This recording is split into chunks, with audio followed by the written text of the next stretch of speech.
Yeah, if the desk is dry, then it's still disinfected. No, you can sit where you like. I'm gonna take a picture for contact tracing purposes. But as you come in, you wanna do what we've been doing for the last 12 weeks. You wanna have your device, you wanna get the Pear Deck. The code will be up here in a moment.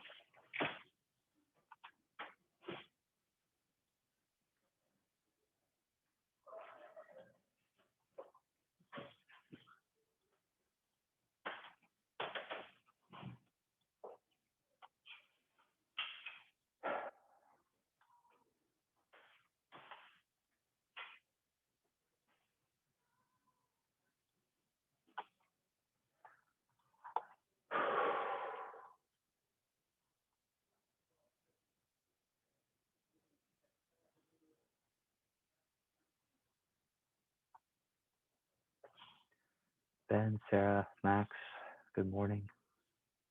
Hope you can hear me okay. I'm trying something different. Yes. Excellent.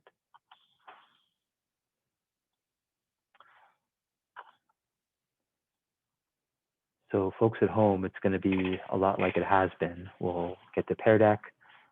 We'll be looking at shared slides together, all that good stuff.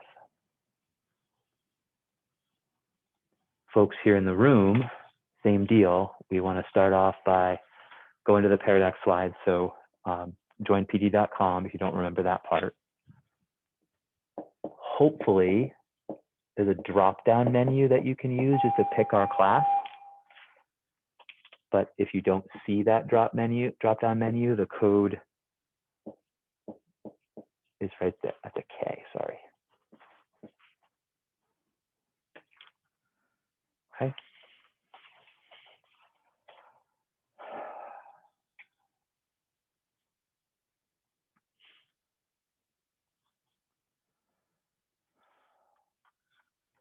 All right, we're getting there.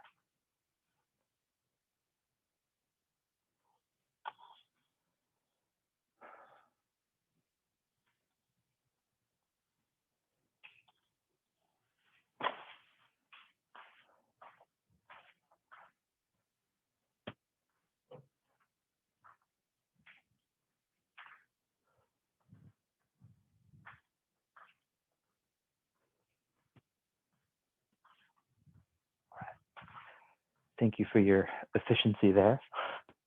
It's great.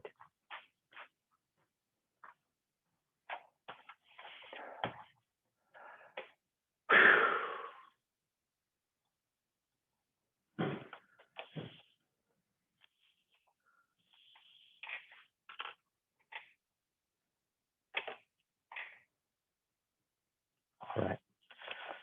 So despite my best efforts to figure out who all of you are, some of you have had your cameras off for the entire first quarter. So I recognize some of you, but not all of you. But I'm gonna do the best that I can here. Sasha, Maya, Tom,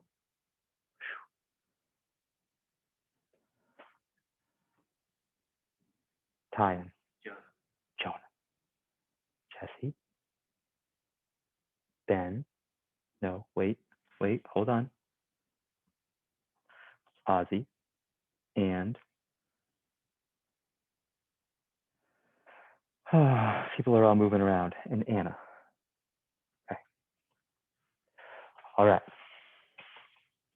So, folks at home, good morning. Folks here at school, good morning and welcome. Folks at home, there are 3, 4, 5, 6, 7 people in the room right now. Folks in the room, there are 1, 2, 3, 4, 5 people at home. So this is weird, right? Okay, it's super weird for me. I'm gonna name it. And it's really hard. It's really hard for my attention to be in 2 different places at the same time, but I'm gonna do the best that I can for as long as I can do it for, okay? So what I'm gonna try to do is talk to both groups at the same time whenever I can. So like, Sasha, can you hear me okay in the back? Excellent. I'm hoping everybody at home, I've got a different set of earbuds in, because as I move around the room, I want to be able to hear you as well. I'm hoping you can hear me at home. We want to try to follow the same sort of routine that we've developed for the first quarter. There's enough change happening in our lives right now. The thought of completely reconfiguring the class seemed like a pretty heavy lift. So my hope is, you can see the agenda, and the agenda is taking the same form as it has for the first 10 or 11 weeks of the school year. Okay, I want to still start in with the check-in. Okay, this is a quick one. It's called the 3-2-1. And then I've got an online activity that we can do independently that picks up from the Edpuzzle video that you watched on the ecological interactions, specifically parasitism, commensalism, and mutualism. So there's a chance to practice with those different types of interactions. Ask any questions if you have them. And then the second half of class, I've got an opportunity for you to explore a real life example of one of these ecological interactions and to share your understanding of that ecological interaction and why it even exists in the first place with either other people here in the room or other people on Zoom. Unfortunately, folks here in the room can't communicate with people on Zoom. People on Zoom can't communicate with people here in the room unless I'm the connector. Okay. So that's a lot of me talking. What questions, comments, problems, issues do you have before we get started?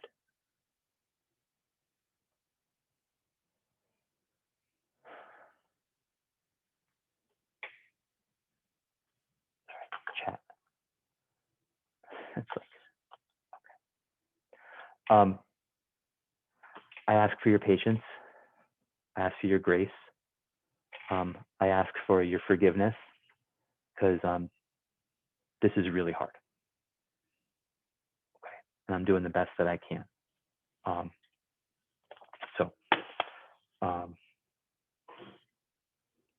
If there's no questions, let's get started with our check-in. Folks on Zoom, I may go off camera here for a second, but all your cameras are off anyway, so I think that's not going to be a big deal. But hopefully you'll be able to hear me as I lead the check-in for everybody, no matter where you are.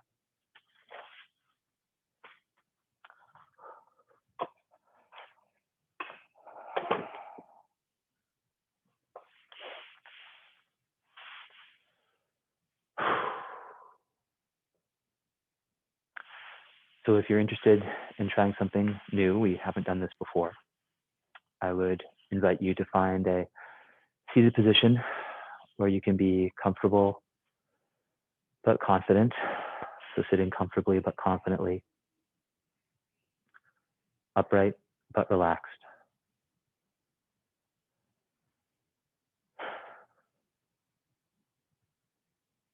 And as you bring in awareness to your breath, you take a deep breath, just letting go and sink into your seat a bit.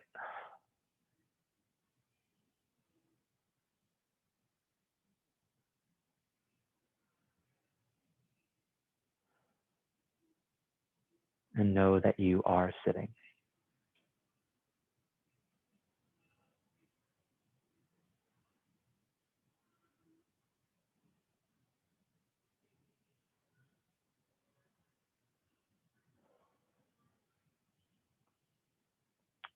So this check-in is quite straightforward. It begins by just noticing 3 things that you can see in the room around you right now, wherever you are.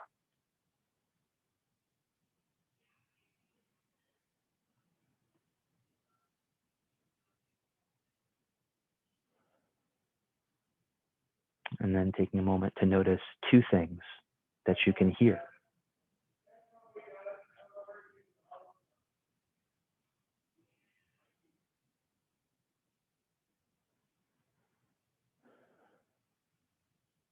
And then finally identifying something that's going well for you today.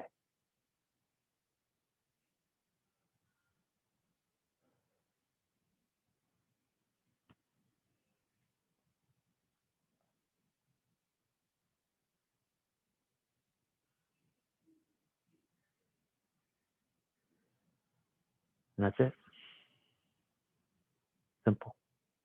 fast. Hopefully you feel a little bit more grounded, a little bit more present. And you can do that anytime, right? 3 things you can see, 2 things you can hear, 1 thing that's going well. Really, 1 thing you're grateful for, right? Okay. All right. Well, on to the biology. We discovered yesterday that the easiest way to get to this interactive activity is to actually click on the link on the agenda.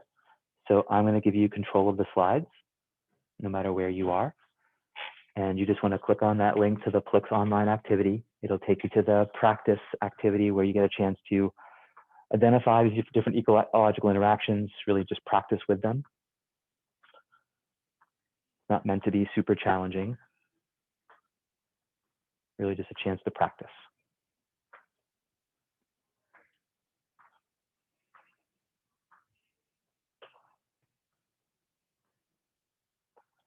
So you want to go back to the agenda, Anna. There you go, that link right there.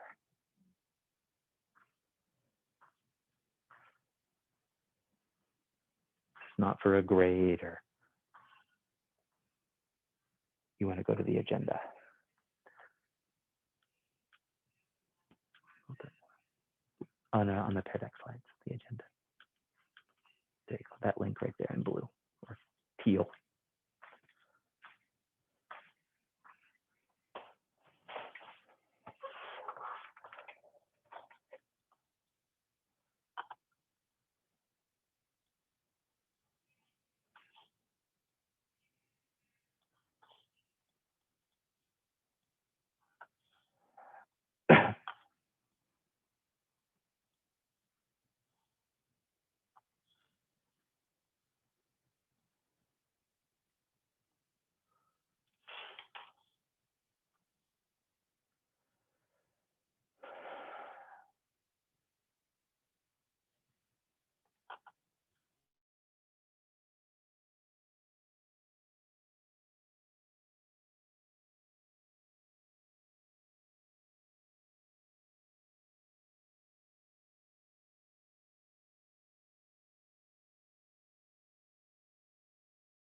So when you get to the open discussion question, this is really one of the reasons why we came back to school, right? You can take an opportunity and turn and talk to somebody close to you.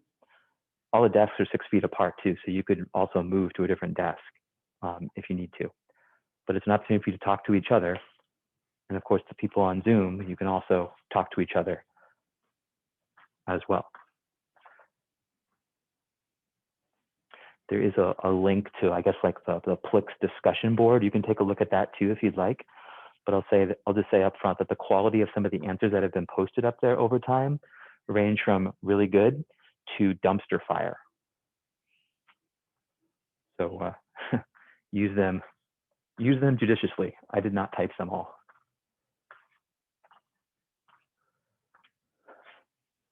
But my hope is you can have a short conversation with somebody close to you or somebody in Zoom about these parasitoids.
Right, nobody's talking to each other. Is it because you have questions or because you don't want to?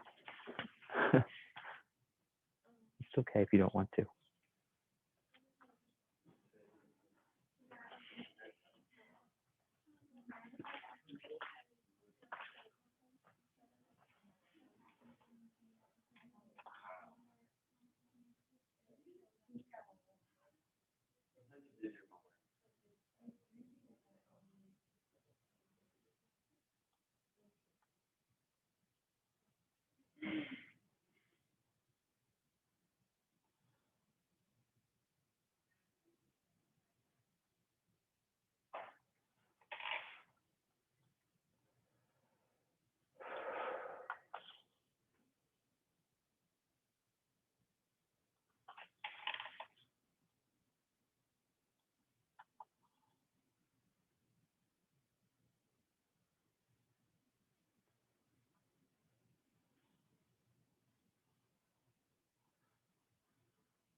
All right.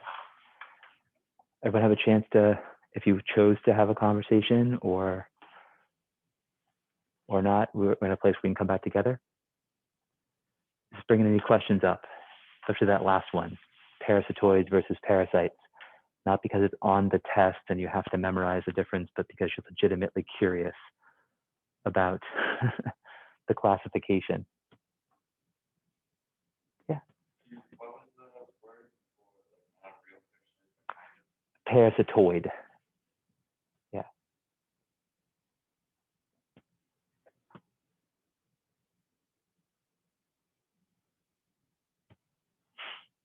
Ready to move on?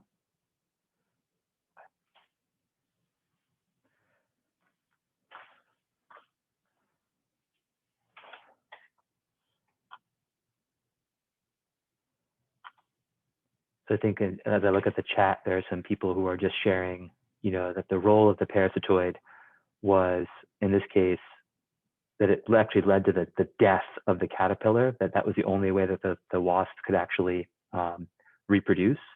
So it wasn't a true parasitic relationship, because when we think of a parasitic relationship, we think of the host suffering harm to the interaction, but probably not dying, which makes the interaction different. But it's also kind of hard to argue. That's why the authors use the gray area term. It's hard to argue that dying is not a negative consequence of the interaction. Just not ideal. Okay. Well, let's move on then. Can drop out of this here real quick. Leave that up there for the time being. And we will move on to the next part.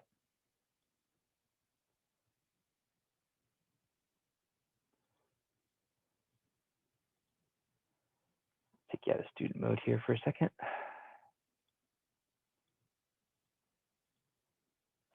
All right. So I mentioned at the beginning of class that I have created 4 different scenarios that deal with an ecological interactions in an interspecies ecological interaction. So hopefully you can see slide 123 on your end, no matter where you are. So in a moment, I will assign you one of 4 numbers, and that number matches a number on one of the slides in the upper right-hand corner. So that's how you're going to be able to figure out which scenario you're going to explore for these next few minutes. Okay. I've tried to set it up so that you don't have to guess at what the interaction is. So if you look at slide 124, slide 124 precedes slide 125, obviously. So the interaction on slide 125 is mutualistic. It's a mutualism. So you don't need to guess at that. Because really the purpose of this task that you're going to do first as an individual is click on that link or copy and paste that link. It'll bring you either to a short YouTube video or a short article about the interaction. And your goal is to figure out which species are involved in the interaction and how the interaction works. Okay, that's your job as an individual. We'll take maybe 5-6 minutes. I like to still build in a break, right, into this. So 5 or 6 minutes to watch the video, to work independently, and then 2 or 3 minutes to take a break, even if that just means standing up and stretching for a minute. I think it's better than just sitting the entire time. And then what we'll do is we'll come back together we'll do a little give one, get two. So you've got yours, right, that you're going to share with another person. And the purpose of that task is to not just share the interaction and which species are involved, but begin to think about, okay, why does this interaction exist in the first place? Because chances are it's not there by accident. It's there because natural selection has favored its existence over the course of time. And why might it have favored its existence? Because it promotes survival, right? It promotes reproductive success, right? Maybe it reduces competition for resources, which makes acquiring food easier, which of course would promote survival, which of course would make it beneficial. So the idea is that you'll share your scenario with one person, they'll share their scenario with you, and you can have a short conversation about, okay, why does this interaction even exist in the first place? Okay. How might natural selection have influenced it over the course of time, right? In such a way that it's allowed to persist over the course of time. Okay, so that's the goal. So before we get started on the individual task, what questions do you have for me or for the good of the group?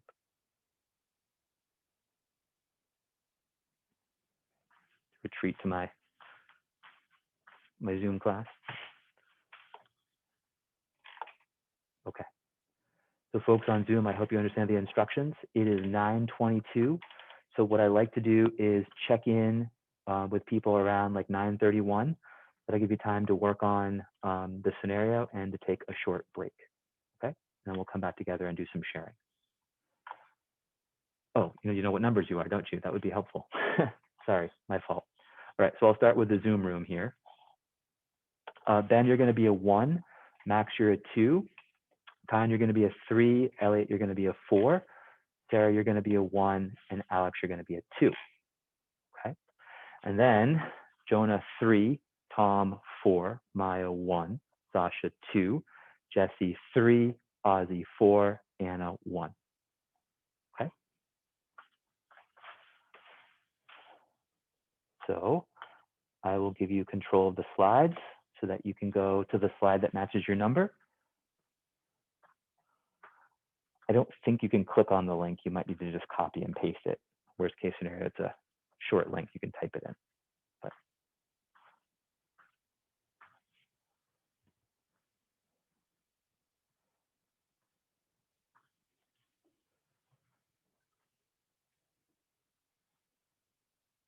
you want to keep going through.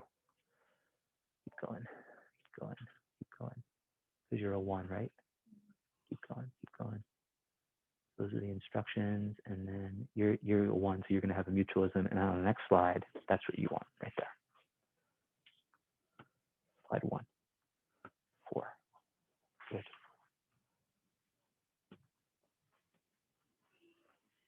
Good. Yeah, if you have earbuds or headphones and you want to put them in so that you can listen, that's totally fine. I bet you could put it on softly too if you don't.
as you finish up this first part, don't forget it's okay to just to stand up and stretch. I mean, as long as you keep your distance, you could even, walk around the room if you like. We'll come back together just in a couple minutes here, right around 9:31, 9:32.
All right, so if I could just check in with everybody, it's just a good spot to start sharing.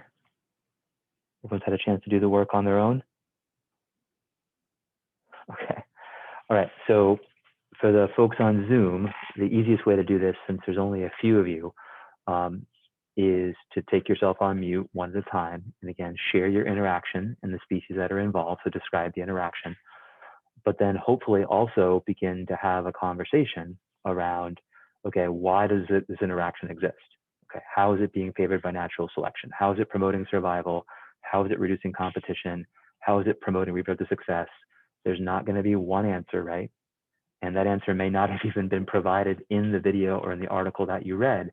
This is a chance to think out loud, to brainstorm together. And of course, if you're unsure, we can come back together as a larger group and have a conversation. Okay, same rules apply to you folks, right? Share your interaction with each other, describe the species that are involved, take an opportunity as well to try to talk about why the interaction exists in the first place. Okay, so the easiest way would probably just be to turn to a neighbor. Again, you can move if you need to a different desk so that you can share. But we'll take the next 6 or 7 minutes to share with each other and to hopefully develop a deeper understanding as to why the interaction exists in the first place. Okay.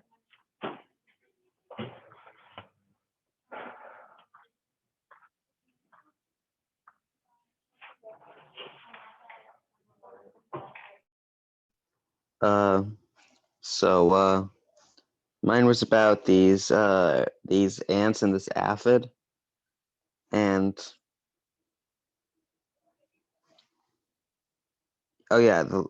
sorry. So yeah, it's ants and aphid. The ants would protect the aphids and bring them to places with better food and that kind of stuff, and also fight off ladybugs in return for like the honeydew from the aphids. But a kind of cost thing is they did cut off the aphid's wings. And so when referring to competition, I said it decreases competition because it makes it harder for the ladybugs to eat the aphids.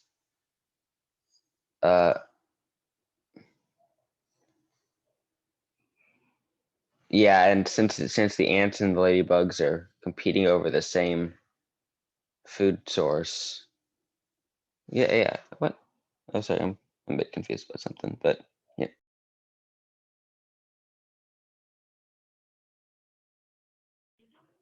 So then which species are interacting?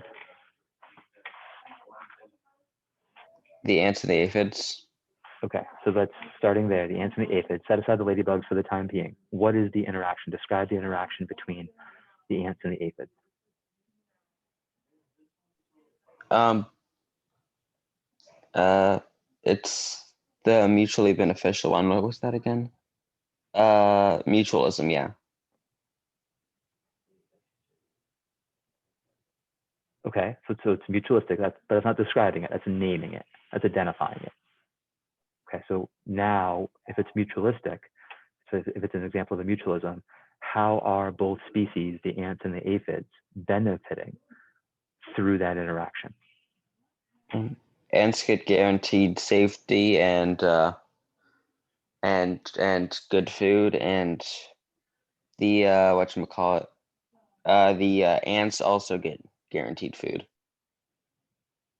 So when you say guaranteed food, go just a little bit further. What does that mean by how is the food They source get guaranteed?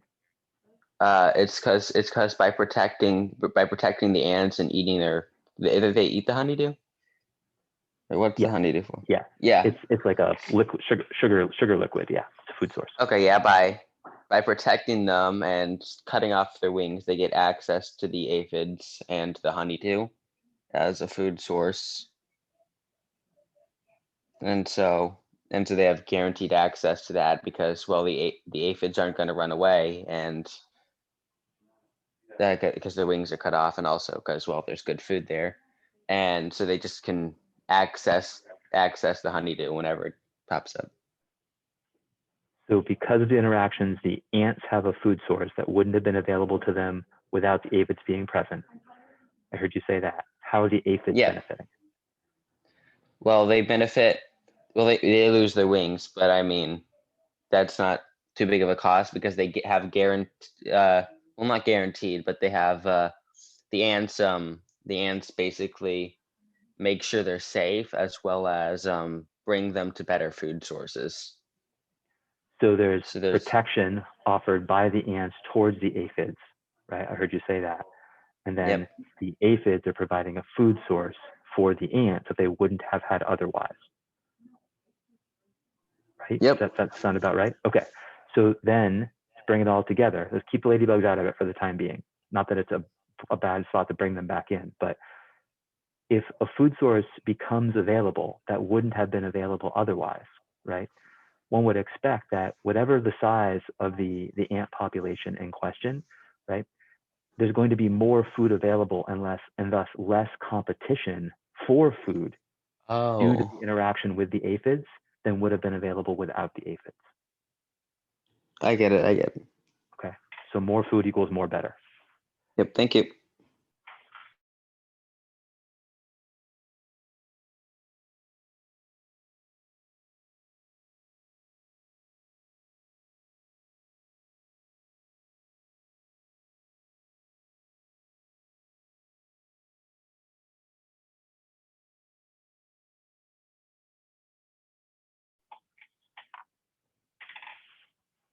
All right, so Ben has shared.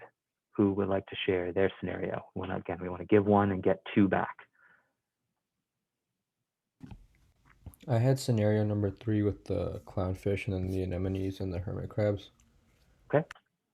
So I think it was, or for the hermit crabs and anemones, I think it was mutualism, cause, or I don't know if it was mutualism or commensalism, cause the hermit crabs do benefit from having the anemone on their back, and like the anemone, I guess, can kind of fight back against the like predators that try to eat the hermit crab, but they're too big for the anemone to actually eat like an octopus. So I wasn't sure if that'd be like commensalism or mutualism. So I tried to give you a hint on the slides. It would be 129 for you if you had scenario 3. What you're looking at is a commensal relationship, Mhm. right? So exactly what you described. The hermit crab is protected, via the interaction with the sea anemone. But the sea anemone really is just going along for the ride. It's Yeah. not really being helped or nor harmed through the interaction. That was the same thing for the clownfish because they get to get Oh, protected from the anemone while the anemone is kind of just there. yes. So if you shift your perspective, yes, the relationships between the clownfish and the sea anemone could certainly be classified as a mutualism, because in that case both species are benefiting. So maybe just taking a moment for the whole group and describing how that interaction would benefit both species would be helpful. Okay. Um, well, it'd benefit the clownfish because they get like a house to live in, and then um, I don't really know how it benefits the anemone.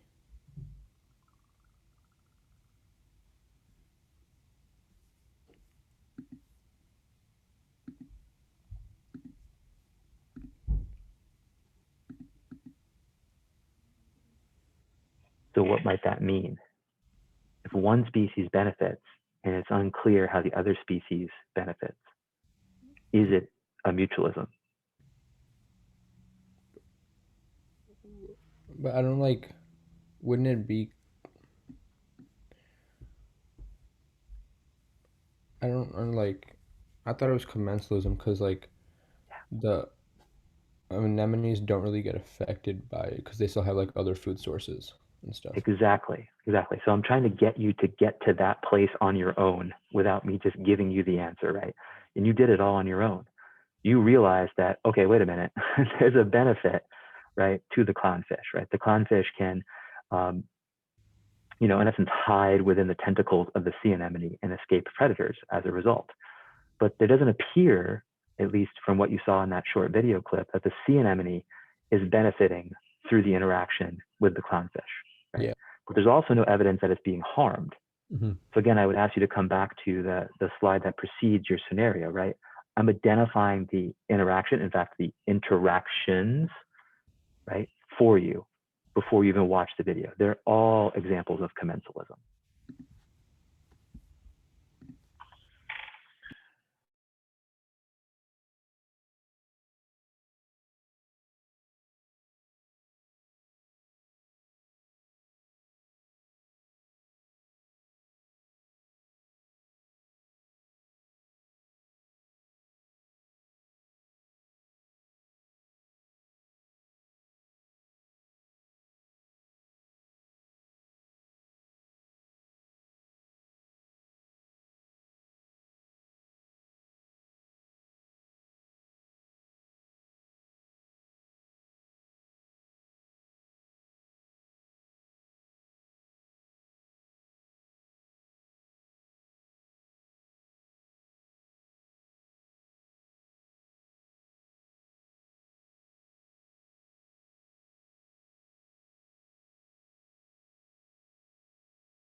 All right, my hope is everyone had a chance to share over here.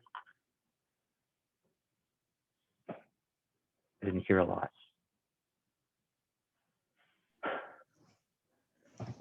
I shared mine. Did Max share his? I don't remember who shared. Someone else shared theirs. Good, good. Clayton High School students, All please right. remember to social distance while you are in the hallway. Also, we're asking that freshmen who did not attend the Freshmen. freshman orientation to stop by the counseling office and to remain socially distanced as you pick up your school ID packet that you Sure. will need in order to get into the building. Thank you. Everyone have a good afternoon. Bye-bye. Thank you, Mr. Burton. I'm hoping everybody had a chance to share over here in the Zoom room.